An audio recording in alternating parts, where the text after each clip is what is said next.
नमस्कार दोस्तों, very good evening. Power of markets के पावर पैक वीडियो में मैं अभिषेक उपाध्याय आप सभी का स्वागत करता हूं, हार्दिक अभिनंदन करता हूं।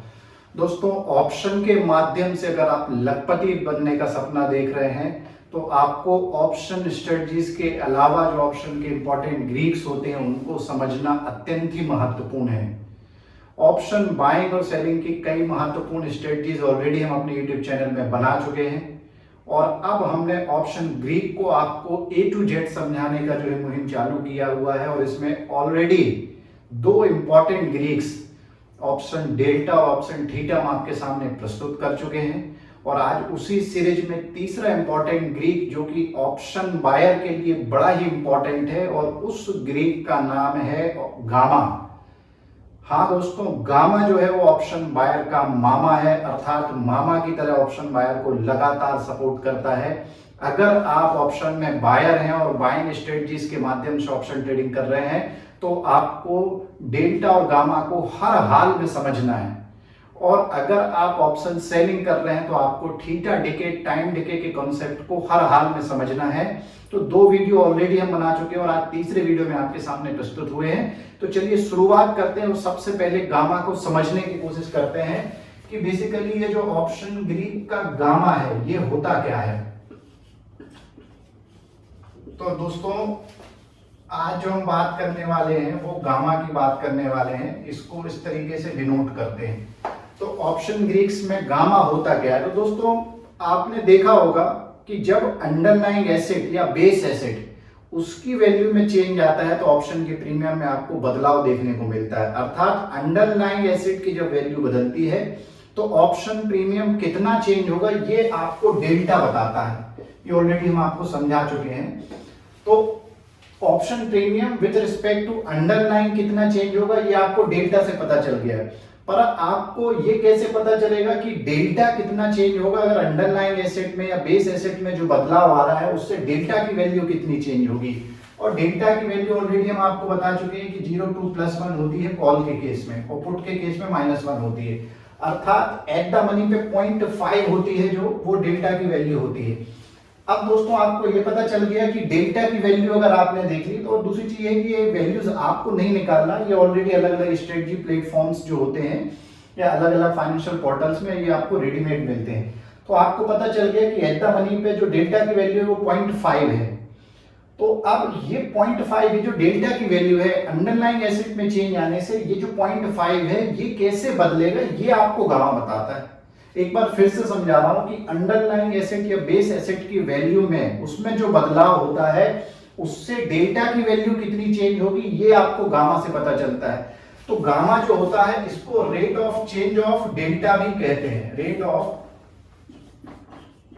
चेंज ऑफ डेल्टा ये बड़ा इंपॉर्टेंट है और इसको अभी एक एग्जांपल से भी हम समझेंगे। अभी थ्योरेटिकल आपको बता रहा हूं कि डेल्टा कितना चेंज होगा अंडरलाइन एसेट के विद रिस्पेक्ट में, ये आपको गामा से पता चलता है और अंडरलाइन एसेट से प्रीमियम में कितना बदलाव होगा ये आपको डेल्टा बताता है। ये दोनों कॉन्सेप्ट आई होप कि आपको क्लियर हो गए। तो अब एक एग्जांपल से भी इनको समझने की कोशिश करते हैं, इससे आपको दोनों कॉन्सेप्ट एक साथ क्लियर हो जाएंगे, डेल्टा और गामा।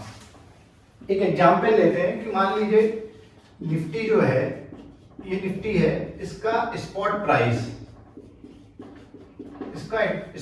ले लेते हैं कि 17,000 चल रहा है। 17,000 इसलिए लेते हैं क्योंकि वर्तमान में इसी के आसपास निफ्टी 17,080 के आसपास कल बंद हुआ है।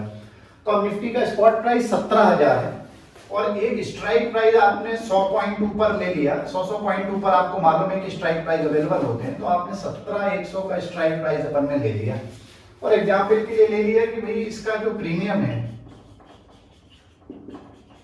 वो मान लीजिए 50 रुपए है। ठीक, समझने के लिए हमने लिया हुआ है। ठीक है, अब इसमें तीन बातें यहां तक आ गई। स्पॉट प्राइस पता चल गया आपको, स्ट्राइक प्राइस पता चल गया 17,100 और उसका प्रीमियम हमने ले लिया कि 50 रुपए। अब एक और चीज ले लेते हैं कि मान लीजिए यहाँ पे जो 17,100 है यहाँ डेल्टा की वैल्यू, चूंकि ये एट द मनी और मैंने आपको बताया था एट द मनी पे जो डेल्टा है वो करीब करीब 0.5 होता है और ये चूंकि आउट द मनी पे 0 की तरफ बढ़ता है और डीप इन द मनी पे 1 की तरफ बढ़ता है। तो एक एग्जांपल के लिए हमने यहाँ पे 0.4 ले लिया डेल्टा की वैल्यू 17,100 पे। ठीक है, अब यहाँ पे मान लीजिए गामा की वैल्यू भी कुछ ना कुछ होगी। मान लीजिए गामा की वैल्यू 0.13% है या 0.13 है। ठीक है, अब ये गामा की वैल्यू है 17,100 पे, समझने के लिए हमने लिया, और इतना डेटा आपको रेडीमेड मिल जाता है।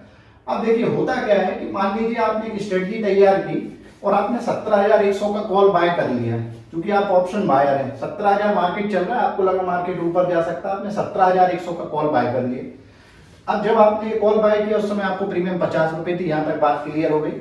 अर्थात एक लॉट के लिए आपको कितना चाहिए, जो आपका मिनिमम इन्वेस्टमेंट अमाउंट होगा वो 50 इंटू 50 कितना होगा, तो सभी लोग जानते हैं 50 इंटू 50 क्या होगा, 2500 रुपए आपको एक लॉट के लिए चाहिए फॉर वन लॉट। बहुत सिंपल तरीके से दोस्तों, जो लोग बिल्कुल नए हैं ऑप्शन, उनके लिए भी बिल्कुल एक एक चीज क्लियर, इसलिए बहुत छोटी छोटी चीजें भी आपको बता रहा हूं। अब ये हम समझ गए कि ये आपका इनिशियल इन्वेस्टमेंट है।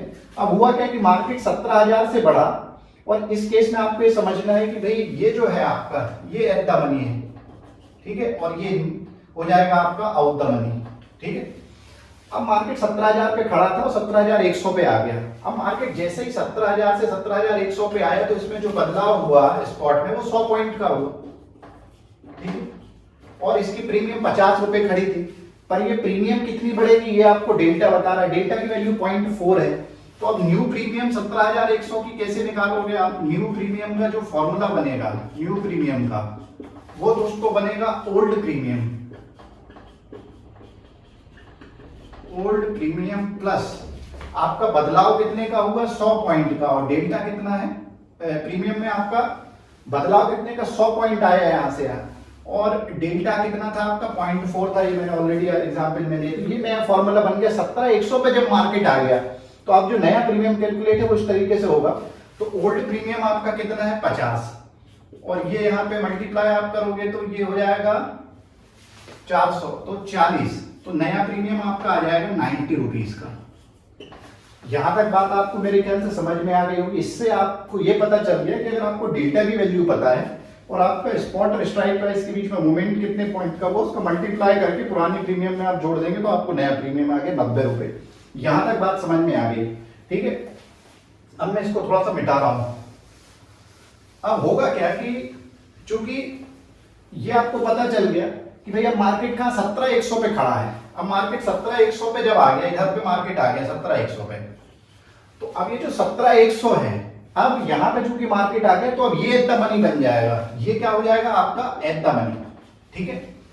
और पहले इसका जो डेल्टा था वो 0.4 था, तो चूंकि ये अब एट द मनी बन गया तो इसका डेल्टा भी बढ़ना चाहिए, तो डेल्टा इस रेट से बढ़ेगा। अब आपको बात समझ में आ गई होगी कि जो डेल्टा है वो इस रेट से बढ़ेगा। तो इसको अगर आप इसके परसेंटेज में मल्टीप्लाई करेंगे तो ये चूंकि अब एट द मनी पे हम जानते हैं कि उन्होंने अप्रोक्सीमेटली यहाँ पे जो डेल्टा है वो 0.5 के करीब आ जाएगा, 0.5, क्योंकि ये हमें मालूम है कि एट द मनी पे 0.5 के आसपास होता है। तो ये जबरदस्त कैलकुलेशन है दोस्तों कि अगर गामा की वैल्यू आपको पता है तो आप ये सारे कैलकुलेशन कर सकते हैं। और ये जब भी आप स्ट्रेटजी बनाते हैं तो आपको अपना प्रीमियम में कितना चेंज होगा with respect to spot price change, delta की वैल्यू कैसे चेंज होगी, गामा की वैल्यू से कैसे आपको निकालना, ये सारी चीजें क्लियर हो गई होंगी।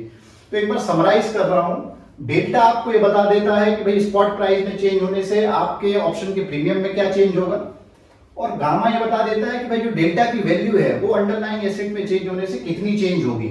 और जैसे जैसे हम मान लीजिए मार्केट 17,100 है, मार्केट आगे चल के 17,200 पहुंच गया, 17,300 पहुंच गया, 17,500 पहुंच गया, तो अब क्या होगा, जो आपने 17,100 का कॉल खरीदा था ये बहुत तेजी से बढ़ेगा, क्योंकि मार्केट कहां आ गया 17,500। इसकी डेल्टा की वैल्यू लगातार 0.5 से बढ़ के 0.6 हो सकती है, 0.75 हो सकती है, 0.8 हो सकती है, 1 तक जा सकती है। तो ये लगातार जो है आपको प्रॉफिट होगा। तो अगर ऑप्शन बायर के लिए गोल्डन बार है, जो इसका क्रक्स इस वीडियो का, कि अगर आपका व्यू सही निकलता है और डेल्टा और गामा की वैल्यू पे आप एक नजर बना के रखते हैं, डेल्टा की वैल्यू अगर 0.5 के आसपास है और गामा की वैल्यू का भी आपने एक एनालिसिस कर लिया है, तो मार्केट अगर आपकी दिशा में 300-400 पॉइंट बढ़ गया तो आपको जबरदस्त आपका जो 50 रुपए का प्रीमियम है ये बहुत तेजी से बढ़ सकता है और कई गुना रिटर्न एक कॉल में आपको मिल सकता है। मान लीजिए 50 रुपए का जो प्रीमियम है, अगर ये बढ़ के मान लीजिए 200 रुपए हो जाता है, 50 रुपए का प्रीमियम बढ़ के 200 रुपए हो गया, ठीक है, तो आप समझिए कि आपको 150 रुपए का प्रॉफिट हुआ, ठीक है। और आपने लगाया कितना था, 50 रुपए लगा के आपको 150 मतलब 300% के आसपास का आपको प्रॉफिट हो गया है। तो आप समझ सकते हैं कि किस तरीके से आप जो है ऑप्शन के माध्यम से जितना जबरदस्त प्रॉफिट कर सकते हैं, अगर ये सारे ग्रीक्स आपको पॉइंट और पॉइंट क्लियर है। तो ये हमने आपको एक बेसिक एग्जांपल से समझाने की कोशिश की है। और अब कुछ और इंपॉर्टेंट पॉइंट गामा के बारे में हम आपको बता रहे हैं। तो पहला पॉइंट ये कि डेफिनेशन और एक एग्जांपल से हमने आपको समझा दिया। दूसरी बात ये है कि जो डेल्टा की वैल्यू है वो हमने आपको बताई थी कि भाई इसकी वैल्यू जो है कॉल ऑप्शन के केस में 0 to +1 होती है और पुट ऑप्शन के केस में 0 to -1 होती है डेल्टा। तो जो आपकी गामा की वैल्यू है, गामा की वैल्यू क्या होती है कि आपकी 0 to 1 के बीच में पॉजिटिव रहती है। अब हमें ये भी पता है कि भाई डेल्टा 0.5 के आसपास होता है, तो इसी हिसाब से गामा की वैल्यू भी परसेंटेज में बनी रहती जो आपके डेल्टा के चेंज को बताती। और आपको गामा की वैल्यू कैलकुलेट नहीं करना, बहुत सारे ऑप्शन स्ट्रेटजी बिल्डर प्लेटफॉर्म होते हैं अलग अलग फाइनेंशियल पोर्टल्स पे, आपको रेडीमेड ये मिल जाएगी, चाहे सेंसिबल हो, ऑप्स्ट्रा हो और कोई दूसरे प्लेटफॉर्म हो, सारी जगह ये आपको अवेलेबल हो जाएगी। अब एक और इंपॉर्टेंट पॉइंट मैं आपको बता रहा हूं कि आपको अगर आप ऑप्शन बायर बनना चाहते हैं तो आपको क्या स्थिति बनेगी। तो दोस्तों ऑप्शन बायर क्या करता है कि ऑप्शन बायर जब भी आप बाय करते हैं ऑप्शन, जब भी आप ऑप्शन बाय करते हैं तो ये आपको ध्यान रखना है कि आप उस स्थिति में लॉन्ग डेल्टा रहते हैं, आपका लॉन्ग डेल्टा होता है और लॉन्ग ही आपका गामा होता है। ये आपको हर हाल में ध्यान रखना है कि अगर आप ऑप्शन बायर है और बाइंग करके चल रहे हैं ऑप्शन में किसी भी स्ट्रेटजी के माध्यम से या वेनिला कॉल के माध्यम से, तो आप उस स्थिति में डेल्टा लॉन्ग है और आप उस स्थिति में गामा लॉन्ग है। अर्थात ऑप्शन बायर के लिए डेल्टा जो है वो उसका फ्रेंड है और गामा जो है वो उसका मामा है। इस तरीके से आपको ध्यान रखना है। अगर आप ऑप्शन के सेलर हैं, अगर आप ऑप्शन में सेलिंग कर रहे हैं तो इस स्थिति में जो थीटा डीके है, थीटा डीके ये आपका फ्रेंड है। थीटा डीके की वैल्यू जो है वो माइनस में होती है, ये हम अपने पुराने वीडियो में चर्चा कर चुके हैं। तो जो थीटा डीके है वो ऑप्शन सेलर का फ्रेंड होता है और ऑप्शन बायर के लिए डेल्टा और गामा उसके फ्रेंड होते हैं। तो जब भी आप स्ट्रेटजीज बनाएं इनकी वैल्यू हर हाल में आपको देखना है। दोस्तों ये छोटी छोटी सी गलती है जहां पर रिटेल ट्रेडर्स गलती करता है, जल्दबाजी में रहता है, वैल्यूज पे ध्यान नहीं रहता है, कॉन्सेप्ट को समझता नहीं है, उसको ये भी नहीं पता रहता है कि अगर 100 पॉइंट का निफ्टी में मूव हो गया 200 पॉइंट का तो प्रीमियम किस हिसाब से चेंज होगा, और अगर कोई मूवमेंट नहीं हो रहा है साइडवेज है तो थीटा डीके किस तरीके से प्ले करेगा। इसलिए अगर आप ऑप्शन बाइंग कर रहे हैं और पोजीशन को ओवरनाइट होल्डिंग में ले जा रहे हैं तो दोस्तों फिर आपको समझ के चलना है कि ओवरनाइट होल्डिंग के बाद अगले दिन अगर मार्केट में मोमेंटम नहीं बनता है, क्योंकि option buying is all about catching the momentum, तो थीटा डीके आपको नुकसान पहुंचा सकता है और ऑप्शन सेलर को फायदा दे सकता है। तो ये दोस्तों तीसरा इंपॉर्टेंट ग्रीक गामा हमने आपके सामने प्रस्तुत कर दिया है। अभी तक हम आपको जो है डेल्टा बता चुके हैं, जिन लोगों ने हमारे वीडियोस नहीं देखे हमारे चैनल पे अवेलेबल हैं, आप जाके देखिए। दूसरा हम थीटा बता चुके हैं और तीसरा हमने आपके सामने आज गामा प्रस्तुत किया है। और अब जो इंपॉर्टेंट बचा हुआ है वो वेगा की चर्चा करेंगे और एक और होता है जो रिस्क फ्री इंटरेस्ट रेट, इसकी भी चर्चा कर लेंगे। ये दोनों जो है हम अगले वीडियो में साथ में लेंगे। तो इस तरीके से ऑप्शन ग्रीक के जो इंपॉर्टेंट है और इसी के साथ में वेगा के साथ में हम आपको इंडिया विक्स भी समझाएंगे कि जो आई विक्स आपने बहुत जगह सुना होगा, इसकी क्या वैल्यू है, वॉलेटिलिटी प्रीमियम को कैसे अफेक्ट करती है, ये अगले वीडियो के टॉपिक है। तो दोस्तों आशा करता हूं कि जो सिंपल शब्दों में, इसको लेकर बहुत सारे वीडियोस आपको यूट्यूब में मिलेंगे, पर हम बहुत सिंपल शब्दों में आपको समझाने की कोशिश कर रहे हैं ताकि जो बिगनर्स लोग भी हैं या कई ऐसे रिटेल ट्रेडर्स भी होते हैं जो लगातार ऑप्शन में ट्रेडिंग कर रहे हैं पर ये बेसिक बातों को उनको पता नहीं रहती, उस तरीके से उसका इंटरप्रिटेशन नहीं कर पाते, तो कैसे आपको बारीक तरीके से उसका इंटरप्रिटेशन करता है। आशा करता हूं कि आज का वीडियो आपको पसंद आया होगा। पावर ऑफ मार्केट्स को लेकर अगर आपके कोई सजेशन है तो हमें बताने की कृपा करें। हम अपने इंफ्रास्ट्रक्चर में लगातार इंप्रूवमेंट कर रहे हैं, कंटेंट की क्वालिटी सुधार कर रहे हैं। आशा करते हैं कि आप लगातार हमारे साथ बने रहेंगे और इसी तरीके से हमें सपोर्ट और